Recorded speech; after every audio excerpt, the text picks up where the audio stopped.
Pa-share naman mga Lodi. At heto na po ang 5 naunang mag-comment at 5 napili ko. Comment lang po kayo kahit hindi kayo una baka mapili ko kayo. Heto na ang una na si Lodi at Leo Acibal, Lodi Sheila May Epanto, Lodi at Kauri Paz, Lodi at Rafi Elias, Lodi Salute Liz R. Jr., Lodi Erwin Matias, Lodi at Reynad, Lodi at Atan Vistar, Lodi Armando Lotink, Lodi Harold Gatito Rena, Lodi at Gestar J, Lodi Juanito Janiro Veloches. Maraming salamat po sa inyong lahat, at kung bago ka pa lang dito, baka naman. Ika-141 kabanata, sa pagpapatuloy. Flashback, sinabi ng lalaki sa kwento niya na hindi mali ang tinahak kong landas. Dagdag pa nito habang makikita ang mukha niya na kahit sino, na malagay sa parehong sitwasyon ko, ay gagawa rin ng parehong desisyon. Para hindi maiwan, para malampasan sila, ako rin ay naging isang halimaw. At isang pil ang makikita sa palad, na marahang inaabot kay Namgang May, habang makikita sa mukha nito ang mabagal na paglitaw ng isang masamang ngiti na tila may binabalak na hindi kanais-nais. At nang makain yun ni Namgang May, biglang nang inig ang kanyang katawan at napaluhod siya sa matinding sakit, habang unti-unti namang umaalis ang isa na may masamang ngiti sa mukha. Sinasabi pa niya sa malamig na tinig na ang lahat ng ginawa niya ay para lamang mabuhay. Dagdag pa nito habang makikita ang katawan na nakabulagte sa lupa na dumadaloy ang dugo sa mata na ano ang masama doon. Nakatingin ito kay Guim Yondok habang sinasabi pa sa kanyang sarili na sinabi ko na sa iyo. Na tayo ay pareho lang. Dahil ang karma mo ay hindi mas mababa sa akin. Ang anino ng kamatayan ay papalapit na rin sa iyong mga paa. At makikita ang tinatawag niyang karma na tila gumagapang sa lupa, dahan-daang kumikilos na parang aninong may sariling buhay. At sa likod ni Guim Yondok, pilit siyang inaabot ng mga ito, gumagapang sa lupa at unti-unting umaangat na parang mga maltong nais siyang hilahin. Habang papikit na ang lalaki, mahina pa nitong sinabi sa kanyang sarili, mauna na ako sa impyerno. Hihintayin kita roon, at makikita silang tila nag-uusap, ngunit hindi na niya lubos na maintindihan ang mga salitang umaalingaw-ngaw sa kanyang pandinig. At pagkatapos, tinanong ni Black Plum Blossom sa kanya na kaya, pupuntahan mo ba ang pinuno ng alyansa? Habang bahagyang nakababa ang ulo ni Master Guim Yondok, sumagot siya na ang aking Panginoon ang nasa dulo ng lahat ng ito. Nakatingin sa kanya si Black Plum Blossom at sinabi na kaya mo bang itutok ang iyong espada sa pinuno ng alyansa? Habang naglalabas ng enerhiya si Guim Yondok sinagot siya nito na kung ang lahat ng hakahakang ito ay totoo, kailangan ko itong gawin. Napababa ng tingin si Black Plum Blossom na sinabi niya na susunod ako sa inyo, Captain. Makikita naman ang lungkot sa mukha ni Master Guim Yondok habang nakababa ang tingin. At itinaas ang kanyang ulo na nakangising sinabi niya na hindi. Manatili ka rito. At ilang sandali pa makikita na mabilis na tumalon si Master Guim Yondok sa ere papaalis. Lumilipad palayo na parang isang aninong naglalaho sa hangin habang unti-unting lumalaki ang distansya sa pagitan nila. At dahan-daang inalis ni Black Plum Blossom ang kanyang maskara. At may halong pag-aalala at tibok ng damdamin, mariin niyang sinabi habang nakatingin, bumalik kayo ng buhay, Captain. At unti-unting lumipat ang eksena sa White Marshall Hall. At buong sigla at determinasyon, mariing sinabi ng Rat Unit, 5 Stars of Divinity, nalalaban din kami kasama ninyo. Agad namang pinahinto sila ng Rat Unit teacher na si Ju Sok Hui. Na mariin niyang sinabi na hindi ko maaaring ilagay sa panganib ang mga estudyante, habang ramdam sa kanyang tinig ang matinding determinasyon at pag-aalala para sa kaligtasan ng kanyang mga estudyante. Dagdag pa nito sa kanila na ang kasalukuyang sitwasyon ay hindi isang klase, kundi totoong labanan. Itapon niyo ang inyong padalos-dalos na prinsipyo ng katarungan kung ang buhay niyo na ang nakataya. Makikita naman ng ibang bata na mariin ang pagtitig, na bahagyang napalaki ang kanilang mga mata. Na sinabi naman nito na kami ay mga martial artist din. Dagdag pa nito na may tungkulin kaming protektahan ang mga sibilyan mula sa puwersa ng kasamaan. Napatikom naman ng kamao ito na malakas na sinabi na tama si Big Brother. Sa malaking kapangyarihan ay may malaking responsibilidad. Dagdag pa nito na hahatulan namin sila sa ngalan ng katarungan.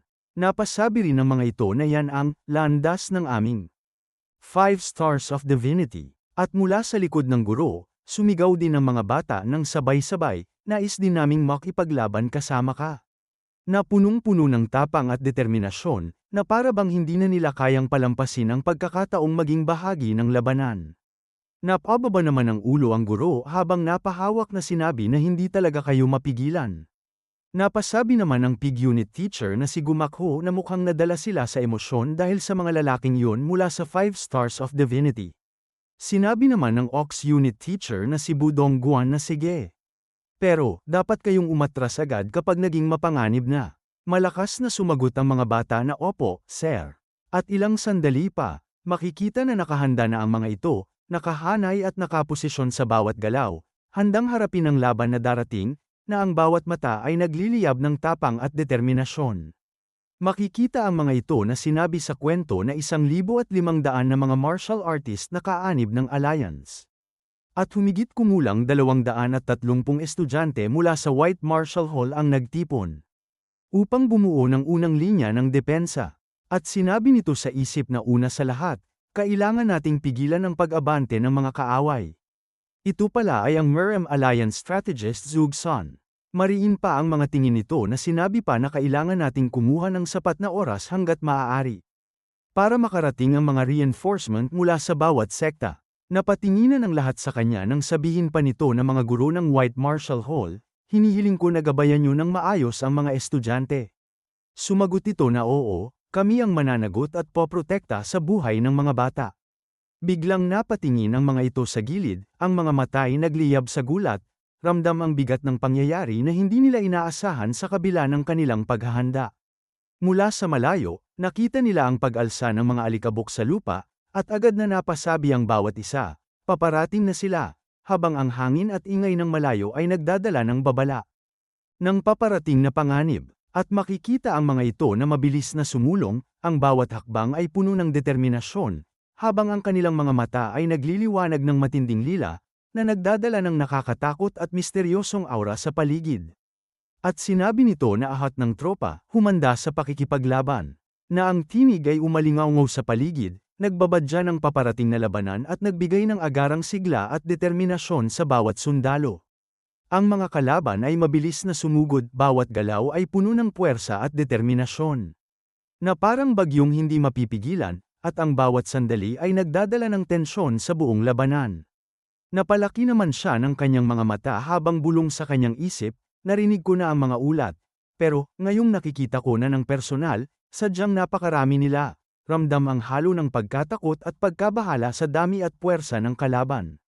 At pagkatapos, mariin niyang sinigaw, ihanda ang mga pana, tira, at mabilis nilang pinakawalan ang mga palaso patungo sa mga kalaban, na lumipad ng mataas sa langit. Na para bang mga kidlat na nagdadala ng banta at lagim sa sinumang mas asagi ng kanilang landas. Tumama man ang mga palaso sa mga kalaban, diretso pa rin ang kanilang pagsugod, tila walang iniinda ang bawat pagtusok ng mga palaso sa kanilang katawan, na nagpakita ng nakakabahalang tibay at determinasyon na parang hindi matitinag ng kahit anong pinsala. Nagulat siya sa kanyang nakita at bulong sa kanyang isip, gaya ng inaasahan, wala silang pakialam sa mga sugat. Mula naman sa mga nagtatagong lalaki na nakabalot sa kumot na kulay lupa. Mariing sumigaw si Merem Alliance strategist Zhuge Sun, ngayon na agad nagbunsod ng tensyon at pagpapabilis ng kilos ng lahat sa paligid. Agad namang hinagisan ng mga lambat ang mga kalaban na malapit sa kanila, at isa-isa, ang mga ito ay nahuli, nabigla at napigil ang kanilang pagsulong, na nagbigay ng sandaling kaluwagan sa mga nakapwesto. At sinigaw nito na ito ay isang lambat na hinabi mula sa seda ng Heavenly Silkworm, hindi sila makakatakas ng madali. Dagdag pa niyang mariing sinigaw, hampasin niyo ng malakas ang mga kaaway gamit ang mga dog-beating stick, at agad namang ginawa ng mga ito, na bawat malakas na hampas ng kanilang pamalo ay tumama sa mga kalaban. Makikita sa mukha ng mga kalaban ang matinding galit at pagkabigla sa bawat hampas ng pamalo, habang ang bawat tama ay nag-iiwan ng bakas ng sakit. At ilang sandali pa, malakas nilang sinira ang lambat, sabay nagpapalabas ng matinding kulay lilang enerhiya na nagpakita ng kanilang kapangyarihan. At napasigaw pa ang strategist na sira na ang lambat. Umurong na kayo, na agad nagdulot ng gulo at pag-atres sa mga nakapwesto. Sinigaw pa ng strategist, mga monghe ng Shaolin.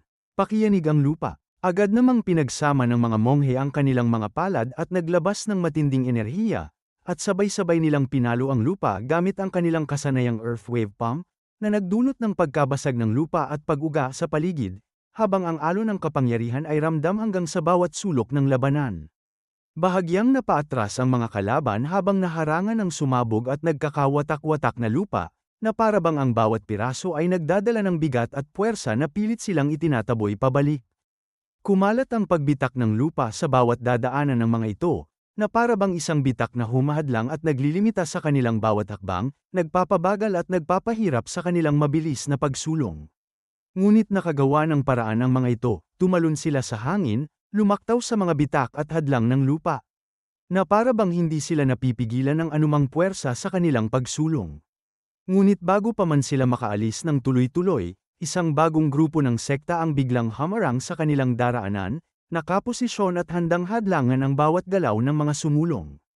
At agad namang gumamit ang mga ito ng kanilang kasanayan, ang Wudang Sect Tai Ching Sword Arts, habang bawat galaw ng espada ay mabilis, matalim, at puno ng enerhiya, na nagbubukas ng daan laban sa mga kalaban at ipinapakita ang kanilang natatanging husay sa pakikidigma. Mula sa ere, tinamaan nila ang mga kalaban ng matinding puwersa na nagmula sa kanilang mga espada, na sabay nilang itinapon pabalik, na nagdulot ng malalakas na hampas at paglipad ng mga kalaban sa paligid, nagpapakita ng kabisaan at lakas ng Wudang Sect Tai Ching Sword Arts. Napasabi naman sa isip ang strategist na ibinibigay na ng mga martial artist ang lahat ng kanilang makakaya. Pero sadyang napakarami ng mga kalaban. At pagkatapos, mariin niyang sinigaw, kailangan nating magtiis, habang bulong sa kanyang isip, ang agwat ng lakas ay unti-unti nang lumalaki, kailangang may pumutol sa kanilang gitna para mabago ang daloy ng labanan, naramdam ang tensyon at determinasyon sa bawat salitang iniisip niya.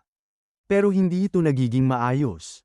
Na makikita na, unti-unti nang nakakarating ang mga kalaban sa kanilang kinaroroonan, bawat hakbang ay puno ng puwersa at determinasyon, na nagdudulot ng tumitinding tensyon at panganib sa paligid. Sa hindi inaasahang sandali, makikita ang malakas na pagsabog sa gitna ng mga kalaban, na nagdulot ng matinding puwersa at ikinatalsik sila sa ere, nag-iiwan ng sandaling katahimikan at pagkabigla sa paligid. Habang nagulat ang mga ito sa pangyayaring hindi nila inaasahan, makikita ang naging sanhi nito, isang palakol, na nagdulot ng matinding epekto, at napasabi pa sila sa kanilang sarili, isang pagsabog ba ito? Ramdam ang halo ng pagkabigla at pag-aalinlangan sa kanilang mga mukha. Gawa pala ito ni Black Peony, na mula sa itaas ng bangin ay mariing sinabi, sa sandali ng krisis, narito na ako, habang ang kanyang presensya ay nagdulot ng bagong pag-asa at panibagong sigla sa mga nakapaligid. At dito na po nagtatapos ang ika-141 kabanata.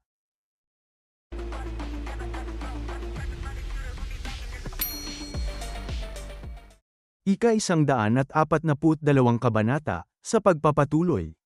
Mula sa mataas na bangin, napatingin ang strategist sa kanila. Ang kanyang mga mata ay punong-puno ng determinasyon at pag-iingat, ramdam ang bigat ng responsibilidad sa bawat titig niya. Napasabi pa siya sa sarili ng may halong pagkamangha at pagtataka, sino sila? Napatingala din ng pinsan ng ating bida, ang mga mata ay nagliyab sa pagtataka at paghanga, ramdam ang halo ng pagkamangha sa hindi inaasahang pangyayari. At makikita siya na napasabi pa ito na si Brother Namgong Mei.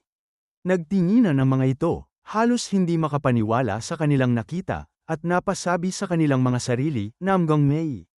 Habang sabay-sabay ay nagdagdag ng pag-aalinlangan at pagtataka, na kung si Namgong Mei yan, hindi ba sila ang kilalang maingay na miyembro ng Snake Unit? Dagdag pa nila habang nakatingin sa mga ito sa mga alagad ni Black Peony na pero. Sino ang mga nakakatakot at mabangis na lalaking kasama niya? At pagkatapos, dinilaan nito ang kanyang palakol habang sinasabi na boss. Sasali na ba tayo sa laban na yan ngayon? Dagdag pa ng isang ito na nakangisi na gusto kong iligtas ang bawat isa sa kanila. Tumingala naman si Black Peony na sinabi nito sa isip na Brother Moxo. Ang mundong pinangarap mo, ipagpapatuloy ko ang iyong mithiin. Dagdag pa niya ito habang nagpalabas ng kanyang enerhiya na mariin na tumingin. At malakas na sumigaw na mula ngayon, ililigtas natin ang lahat. Habang unti-unting bumababa sila mula sa mataas na bangin, Mariing sinigaw ni Black Peony, Jang-ong Stronghold, sugod. Na agad nagpasigla sa lahat ng nasa paligid, sabay-sabay nilang pinabilis ang kanilang pagsulong patungo sa labanan. Agad namang napalingon ang mga kalaban sa kanila. Ang mga mata ay nagliyab sa gulat at paghahanda, ramdam ang tensyon habang sinasalubong nila ang paparating na banta. At makikita, mula sa napakakapal na hukbo ng kalaban, unti-unti silang pumasok sa gitna nito. At nang makita yon ng strategist, napasabi siya sa kanyang isip, tinatamaan nila ang gilid ng kaaway, pinaghihiwa-hiwalay nila ang kanilang puwersa, ramdam ang kanyang pagkabigla at pag-aalala sa epektibong taktika na unti-unting nagbabago sa daloy ng labanan. Dagdag pa nito sa isip na mukha silang mga tulisan mula sa Green Forest, pero hindi na yun mahalaga. Kailangan nating gipitin ang vanguard o unang hanay ngayon. At pagkatapos, malakas na sinigaw nito na panatilihin ang pormasyon. Malakas pa nitong sinigaw habang sumusulong papunta sa mga kalaban na tuloy-tuloy lang ang pagsugod natin ng ganito. At makikita rin ng mga kalaban na patuloy na sumusugod. Habang napangisi naman si Black Peony, ramdam ang kapangyarihan na nagmumula sa kanyang katawan habang unti-unti niyang pinapalabas ang kanyang malakas at nakakatakot na enerhiya.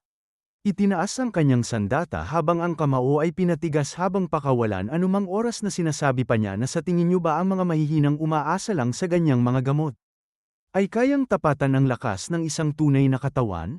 Sa loob lamang ng ilang sandali, tumalon siya sa ere, at mula sa taas ay inilabas ang kanyang suntok na puno ng napakalakas na puwersa. Sa bawat hampas, sumabog ang enerhiya sa paligid na nagpadaluyong sa hangin at nagtalsik sa mga kalaban na nagliparan sa ere nang walang kakayahang humarap sa lakas ng suntok niya. At habang bumabagsak ang maliliit na bato sa paligid, unti-unti siyang lumingon sa likod, at sa kanyang mga mata ay nagliliyab ang determinasyon. Kayong mga paslit, ipakita niyo sa kanila ang bunga ng inyong pagsasanay. Sigaw niya, puno ng lakas at kumpiyansa. Ang kanyang tinig ay umalingaw-ngaw sa kapaligiran, na nagdulot ng panibagong enerhiya sa kanyang mga kasama. Sa gitna ng kaguluhan, makikita ang mga espada na umiikot sa hangin, kumikislap sa bawat pag-ikot at nag-iiwan ng bakas ng liwanag sa paligid. Kasabay nito, si Moyongbo ay gumagalaw ng napakabilis, halos hindi masundan ng mata, habang hinihiwa niya ang mga kalaban isa-isa, at napasabi pa siya sa isip na mga teknik sa paggalaw lang ang ginamit namin sa buong biyahe papunta rito. Pero ang pagdaloy at talas ng aking internal energy ay tumindi ng ilang ulit. Habang patuloy ang galaw sa labanan, pinagtapat ni Kalbo ang kanyang palad, at mula rito'y sumabog ang maliwanag na dilaw na enerhiya, naglalabas ng matinding liwanag at init. At sa bawat mabilis na galaw, isa-isa niyang pinatalsik ang mga kalaban sa hangin gamit ang kanyang palad. Ang bawat hampas ay sumasabog sa paligid ng liwanag ng puwersa, na para bang hangin mismo ang nagiging sandata niya. Nag-ipit si Yun Rayong ng mga kutsilyo sa kanyang mga daliri, bawat isa ay nakahanda at matalim, habang mariin niyang pinagmamasdan ang unahan. Tumalon siya sa ere ng may ganap na kontrol, at sa bawat galaw ng kanyang mga daliri, pinakawalan niya ang mga kutsilyo na mabilis na sumirit sa hangin. Agad na tumama ang mga ito sa mga kalaban, bawat isang tama ay may kasamang matinding puwersa at kawalan ng awa, na nagdulot ng kaguluhan sa kanilang hanay. Samantala, mabilis ding gumalaw si Jay Galmi, bawat hakbang at galaw ay puno ng determinasyon at liksi. Agad niyang inatake ang mga kalaban na nakapalibot sa kanya, halos hindi masundan ng mata ang bilis ng kanyang kilos. Ang kanyang mga mata ay nagliliwanag, na parang may sariling apoy ng kapangyarihan sa loob. Makikita sila na sinabi pa niya sa isip na ang antas ni Moyongbo ay nasa sukdulan ng tuktok o Peaks Extreme. Si Wonpyo at ako ay nasa Peaks. At si Yun Rayong naman ay nasa bandang Peaks. Napalingon siya sa gilid na sinabi pa sa isip na kung gayon, ano kaya ang antas ni Namgang Mei? Na makikita siya na mabilis na inatake ang mga kalaban sa kanyang nasa paligid. At malakas na sinigaw nito na Ox Unit, iladlad ang Combined Attack Formation. Umalingaw-ngaw ang kanyang tinig sa buong larangan, at ang kanyang mga kasama ay agad na kumilos sa perpektong koordinasyon, pamwesto ayon sa utos. Sa loob lamang ng isang iglap, nabuo ang kanilang pormasyon. Mariin niyang itinaas ang kanyang boses at sinigaw, tira. Sa sandaling yun, sabay-sabay na kumilos ang Ox Unit, inilabas ang kanilang pinagsamang atake. Ang mga kalaban na nasa harapan nila ay sabay-sabay na tumalsik sa tindi ng pinagsamang puwersa ng kanilang pag-atake.